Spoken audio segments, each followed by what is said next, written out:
Ei pessoal, aqui é a Bela do Bela e Canela, mamãe pâncreas do Davi. Bom, existe um mito muito comum dentro do mundo da nutrição, que todo mundo conhece, que é o de que o número de calorias é a única coisa que importa. É claro que as calorias são sim importantes, mas os tipos de alimentos que comemos, a constituição desses alimentos também é importante para, por exemplo, poder falar se você vai ou não vai perder peso alimentando-se daquela forma. E, como sabemos, a perda de peso e o controle glicêmico e a compensação do diabetes andam juntos, de mãozinha dada. Agora eu quero dar um exemplo prático para vocês de como que uma caloria nem sempre é só uma caloria. Vamos comparar algumas calorias de açúcares. Por exemplo, se eu pegar uma caloria de frutose, essa caloria não vai ter o mesmo efeito no meu organismo do que uma mesma caloria de sacarose ou de glicose, por aí vai. E você sabe por que não é igual? Voltando ao nosso exemplo, né? Tá, por inúmeros fatores, mas por exemplo, a frutose.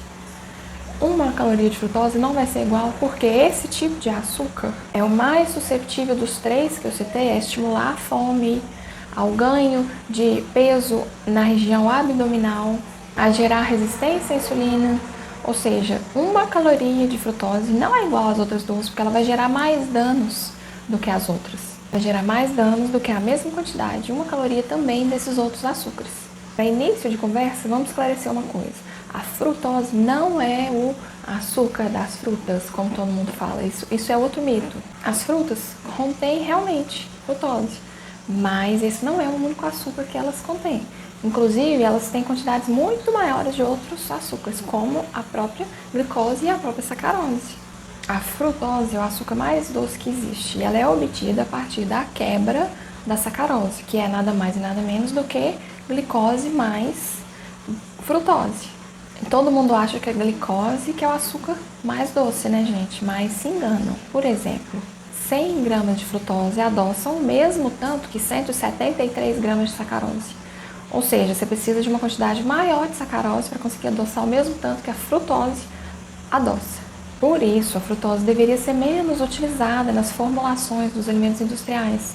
A frutose deveria continuar presente só nas frutas mesmo, mas como ela é muito doce, a indústria usa e abusa da frutose. E principalmente porque colocar lá na lista de ingredientes frutose já dá uma impressão de que é um alimento mais saudável. Ah, contém o açúcar da fruta. Não contém glicose, contém frutose, então a gente pode comprar.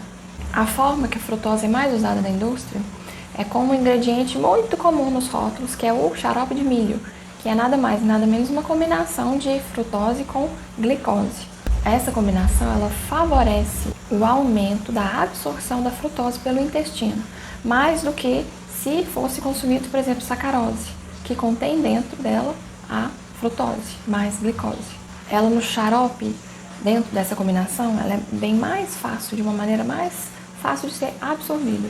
A molécula de sacarose, embora ela seja formada por glicose mais frutose, ela ainda precisa ser quebrada para acessar a frutose e a glicose. Após a absorção desses açúcares do xarope pelo intestino, a frutose ela vai ser usada antes da glicose. Ela vai ser metabolizada primeiro no fígado.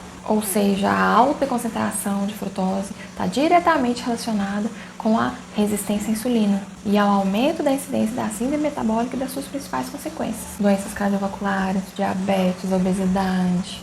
Mas não se engane, porque quanto mais sacarose na formulação de um produto, mais frutose você está mandando para o seu organismo também.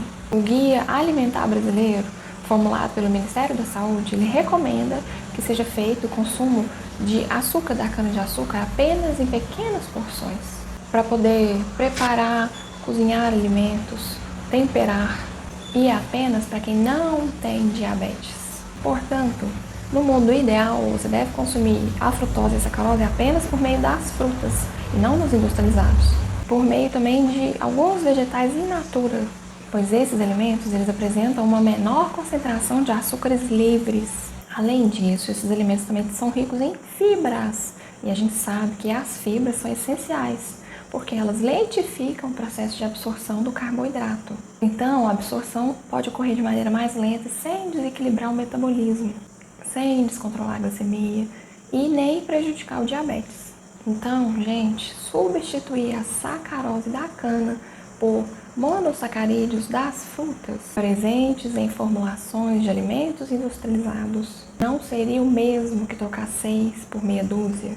É bom lembrar que, em novembro de 2018, o Ministério da Saúde assinou um acordo com representantes da indústria alimentícia para garantir a redução de 144 mil toneladas de açúcar presente nos industrializados. No Brasil, no período de 4 anos, isso seria feito de forma gradual e com o apoio de pesquisa científica para manter o sabor e continuar agradando o brasileiro. Essa decisão foi tomada justamente por causa do aumento da obesidade, de doenças crônicas não transmissíveis, como por exemplo diabetes. A Revolução Industrial, as guerras mundiais, corrida espacial inclusive, nos apresentaram diversas tecnologias que nos influenciam até hoje. Inventaram o açúcar refinado, a gordura hidrogenada e aquele excesso de opções que a gente vê hoje no supermercado. São acessíveis, fáceis de comer, rápidos, altamente palatáveis, mas infelizmente nós não sabemos lidar com esse excesso de opções. Não sabemos usá-las com moderação.